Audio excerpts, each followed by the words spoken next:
साफी साहब आपकी तरफ आएंगे, आप क्या राय रखते हैं जो मशवरा दिया है मुरादरा साहब ने कि एक उस बात को बुनियाद बनाकर कि एक क्लास के लिए जब आपने दुपट्टा या टोपी पहननी है तो कहीं आप भूल ना आए, आप किसी दिन लेकर ना आए अपना दुपट्टा या टोपी, तो क्यों ना आप इसको यूनिफॉर्म का परमानेंट हिस्सा ही बना दें। आप क्या राय रखते हैं इस पर? देखिए सारा इब्तिदा में हसन साहब ने बिल्कुल वो बुनियादी नुक्ते का अहाता कर लिया कि जब आप असल काम नहीं कर सकते ना तो फिर इस तरह की फजूलियात में अपना वक्त गुजारते हैं।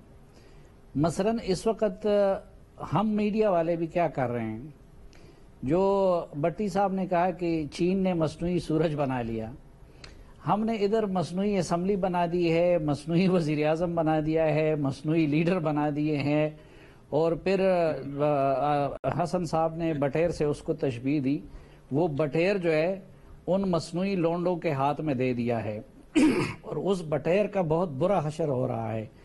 अब हम वो असल इशू, असल किरदार, वो असल हमाकतों को डिस्कस नहीं कर सकते, तो हम भी कभी मुराद राज के इस तरह के ड्रामे को मौजूद बहस बना लेते हैं, कभी जो है किसी दूसरे वजीर मुशीर और उनके इसी तरह के खुराफात को मौजूद बहस बना लेते हैं, और कभी जो है डीलों की बातों में लग जाते हैं। हालांकि असल मसला वही है।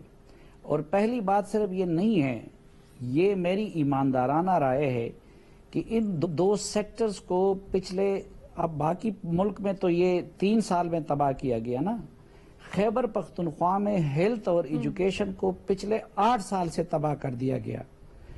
आप देखें कि 5 साल इस कौम से ये इमरान खान साहब झूठ बोलते रहे कि 2 लाख बच्चे लोगों ने निजी स्कूलों से निकाल के सरकारी स्कूलों में वो दाखिल करा दिए।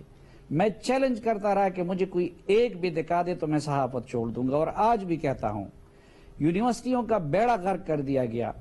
आज 10वां 15 रोज है यहां इसी पार्लियामेंट हाउस के सामने यूनिवर्सिटियों के बच्चे जो बलूचिस्तान और ट्राइबल एरियाज के लिए है वो स्कॉलरशिप इन्होंने बंद कर दिया है, उसके लिए बैठे हुए हैं, वो मर रहे हैं, उनको मास्क वहां पे वो ऑक्सीजन मास्क लग गए हैं। न शफकत महमूद उनके पास जा सका, न कोई और जा सका। 5 साल हो गए हैं, इन्होंने हायर एजुकेशन के फंड को वहां पे फ्रीज कर दिया है। ये हेल्थ कार्ड जो है जिसका डंडोरा पीट रहे हैं, ये बहुत बड़ा फ्रॉड है, क्योंकि खैबर पख्तूनख्वा के सरकारी अस्पतालों से पैसा निकाल के जिधर गरीब जाता था वो जाके अब वो कार्ड नवाज शरीफ को भी मिलेगा, जरदारी को भी मिलेगा, जो उन हॉस्पिटल की तरफ जा ही नहीं रहा है, लेकिन उसका इतना डंडोरा पीटा जा रहा है, तो वो असल काम इनसे हो नहीं सकता। तो इसीलिए वो कभी ये एक तरह का नान इशू निकाल के, कभी दूसरी तरह का नान इशू निकाल के, और दूसरा कल भी मैंने रात को आप ये समझते हैं कि ऑपोजिशन का वो मौक़िफ़ दुरुस्त है कि अपनी नाअहली पर पर्दा डालने के लिए मौजूदा हुकूमत में मजहब के पीछे छुप रही है और इस तरह के बयानात पे छोड़ दिए जाते हैं? नहीं, सिर्फ यहां तक बात महदूद नहीं है। देखें, मजहब हमारी जिंदगी का हिस्सा है, हम सब इधर मुसलमान बैठे हुए हैं, लेकिन हम में से हर एक की मजहब, मसलन मैं एक रास्ता अल्लाह तक रसाई का सही समझता हूं, मैं उस पर चलूंगा, आप दूसरा समझती हैं, रीमा तीसरा समझती है। हर इंसान हक की तलाश और जो उसको हक समझता है उस पर मुकल्लफ है। ये पहली हुकूमत ऐसी है जिस तरह नीम हकीम खतरे जान बन जाता है।